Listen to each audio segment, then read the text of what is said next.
importante pour notre pays, c'est le travail que fait le président de la République, assisté de son gouvernement. Ce sont les investissements. J'ai été très heureux de voir Kolwezi. La dernière fois que je suis passé ici, il y avait une petite piste. On décollait avec un petit porteur. Aujourd'hui, on atterrit à Kolwezi avec NA 320 de Congo Airways. Demain, il y aura un aéroport international à Kolwezi.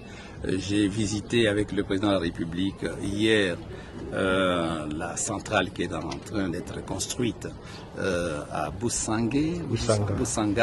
Et ce matin, nous étions avec le président de la République pour visiter les installations des 6 communes. C'est ça qui compte. Les gens qui, à Bruxelles, passent leur temps dans des bars et se font recevoir par l'un ou l'autre politicien qui rêve toujours, en fait, disons que le Congo fait partie du Congo belge. Ça, c'est leur affaire, ça. Et là, nous nous préparons à aller aux élections. Le président de la République a donné l'exemple. Il a respecté la Constitution. Alors que dans notre cercle autour de lui, plusieurs lui disaient de suivre l'exemple de Sassou Nguesso, qui a modifié la Constitution, de Kagame, qui a modifié la Constitution, de Nkurunziza, qui a modifié la Constitution, et tant d'autres. Il a dit non. J'ai promulgué cette Constitution, je la respecte. Alors, bon, à partir du moment où le président a dit qu'il respecte cette Constitution, les gens qui passent leur temps dans des bars à Bruxelles, ça c'est leur affaire. S'ils s'imaginent que là, ils sont importants, mais pour nous, c'est de la distraction.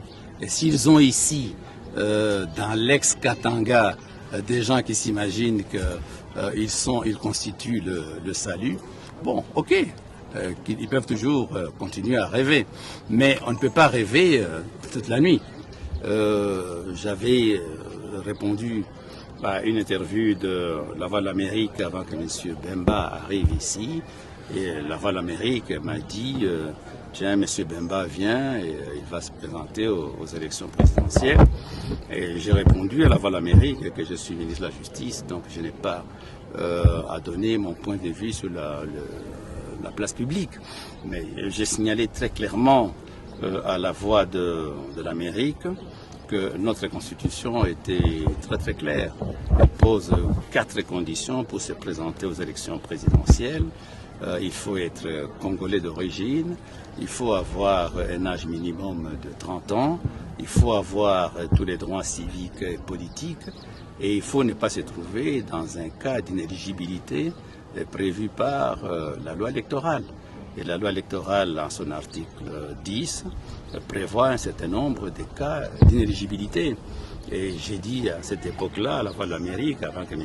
Bemba ne pose sa candidature, que s'il a des bons avocats, ils lui diront qu'il n'est pas éligible. Donc pour nous, il n'y a eu aucune surprise quant à savoir que la CENI d'abord et puis la Cour constitutionnelle ensuite l'ont invalidé. Je suis peut-être parmi les rares individus à avoir lu l'ensemble de l'arrêt de la CPI concernant M. Bemba. C'est 540 pages et je les ai lus de la première page jusqu'à la dernière. Il n'y a aucun doute possible qu'il rentre dans des cas d'inéligibilité.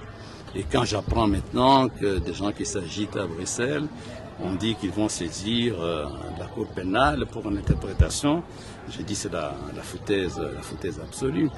M. Bemba a été acquitté pour son procès principal. Il a été acquitté non pas parce qu'il n'était pas coupable, il a été acquitté parce que la procédure n'avait pas été correctement suivie. Le deuxième procès concernait la subornation de témoins. Et dans le procès s'agissant de la subornation de témoins, il a été reconnu, lui et tous ceux qui étaient avec lui dans ce procès, Babala et Mekilolo, que j'aime bien, mais enfin, qui étaient là dans ce procès, ils ont été reconnus coupables au premier degré. Ils sont allés en appel et en disant qu'ils demandent que la chambre d'appel puisse statuer sur ce cas-là. Et la chambre d'appel a confirmé qu'ils étaient coupables. Non seulement a confirmé qu'ils étaient coupables, mais la chambre d'appel a dit en plus que la peine qui leur avait été infligée d'1 année de prison était une peine dérisoire. Et cet arrêt, moi je l'ai lu, il n'y a peut-être pas 20 Congolais qui ont lu cet arrêt-là, mais moi je l'ai lu, c'est très très clair, il établit qu'ils ont fait de la corruption et l'article 10.3 de notre loi électorale est très clair. Quiconque a été condamné pour corruption ne peut pas se présenter. Et si maintenant j'ai appris qu'ils ont saisi la CPI pour l'interprétation, s'il devait apparaître qu'ils veulent à un moment donné pouvoir influencer la CPI, nous allons en tirer les conséquences. Je suis ministre de la Justice, je fais appliquer les lois de la République. Je n'ai pas d'état d'âme. Je n'ai pas d'état d'âme.